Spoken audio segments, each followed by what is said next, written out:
대한민국 민주공화국의 헌법 가치를 확실하게 지키는 그런 대통령이 되고 싶습니다. 눈치 보느라고 한국 앞으로 우리 분한테 문재인 정권에게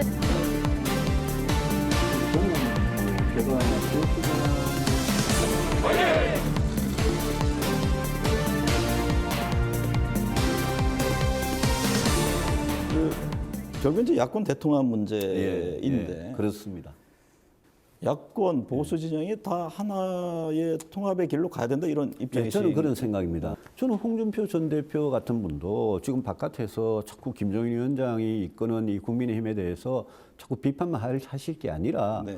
들어오시라. 이 당에 오래 계셨으니까 당연히 들어오시고 네. 심지어 저는 탄핵 이후에 소위 말하는 태극기 네. 태극기 세력 중에도 저는 진짜 우국 충정으로 애국심으로 그렇게 하시는 분들 많이 계시다고 생각하거든요. 네. 저는 그런 분들도 다 같이 하자라는 네. 입장입니다. 그래서 이번에는 중도 보수 내지는 보수가 절대 대선에서 분열되지 말자. 네. 그래야지 정권 교체 가능성을 높인다. 대선 전에요. 지금 예. 현재 4월 보궐선거를 앞두고 있지 않습니까? 이제 국민의힘 입장에서는 안철수 대표와의 단일화 문제가 남아 있는데 예. 아름다운 경선을 얘기를 합니다. 아름다운 단일화. 4월 보궐선거 전망과 함께요. 이 단일화가 제일 잘 될 것인지 이 부분에 대한 입장도 궁금합니다. 단일화라는 게 우리 지금 이제 국민의힘의 당내 경선 치르고 있고 그렇죠. 이거 끝나고 나면 안철수, 금태섭 승자하고 단일화를 해야 되고 네. 그 당내 경선이라는 경쟁 아닙니까? 그런데 저는 단일화 무조건 될 거라고 보고요. 네. 저는 단일화만 해서 그러면 우리가 무조건 이기냐 이번 서울시장 선거를 네. 쉽지 않다고 봅니다. 단일화 이후에 차제 예를 들면 합당을 속도 있게 해서 그러니까 보궐선거 전에 한 울타리 안으로 가는 그런 구도가 필요하다고 보시는 거죠? 저는 필요하다고 봅니다. 예를 들면 만약 안철수 후보가 국민의힘 후보를 이겼다 칩시다. 네. 그럼 안철수 후보가 4번 국민의당을 달고 끝까지 그럼 선거에 간다? 그렇게 되면 저는 2번 우리 국민의힘을 지지하는 분들이 과연 얼마나 자연 발생적으로 정말 자발적으로 안철수 후보 선거운동을 하고 도와주고 투표장에 가서 열심히 찍어줄까? 네. 제가 좀 걱정이 되거든요. 이기든 지든 간에 예. 보궐선거를 앞두고 예. 여권 전략적으로는 하나가 되는 게 맞는 것 아닌가요? 당연히 하나가 되는 게 맞죠. 경선이 끝나고 나서도 만약 통합이 안 되고 하면 네. 그러면 어느 정도 갈등이나 지지자들이 약간 이렇게 자기 후보가 안 된 데 대한 실망 이런 게 있을 수 있지 않습니까? 네.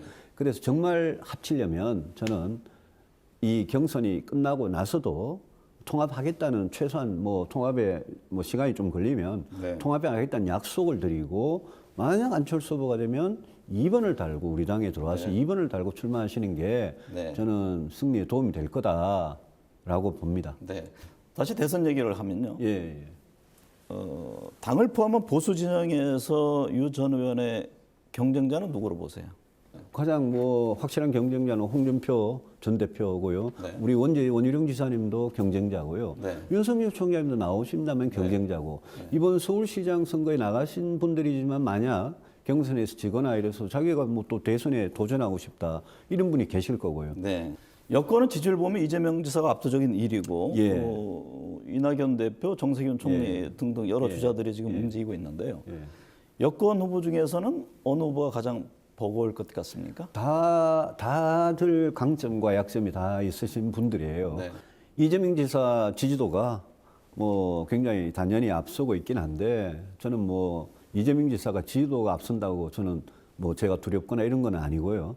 저는 뭐 그쪽에 거론되는 뭐 이낙연 대표님 또 정세균 총리님 그다음에 지금 몸풀고 있는 선수들이 굉장히 많더라고요. 많죠. 뭐 그쪽에 김경수 지사, 소위 말하는 이광수 586 네. 친문 네네. 세력 저는 그분들 나올 가능성도 상당히 된다고 보거든요. 그래서 누가 후보가 되든 하여튼 이거는 저는 이번 대선은 결국 마지막에 야권에서 단일화가 되고 네. 민주당에서 한 분이 나오고 1대1 구도가 된다면 그러면 저는 굉장히 박빙이라고 봅니다. 네. 내년 대선의 최대 화두, 이른바 시대 정신은 뭐로 보세요? 코로나 이후에 제일 중요한 건 경제라고 봅니다. 네. 그래서 저는 경제를 살리는 경제 대통령이 되겠다. 네. 일단 경제를 살려야지 양극화와 저출산 해결할 수 있다. 그 다음 대통령은 경제 살리는 게 제일 급선무다. 네. 저는 그렇게 말씀드리고 싶습니다. 네, 어느 노래 가사처럼 지나간 것은 지나간 대로 아름다운 법이죠.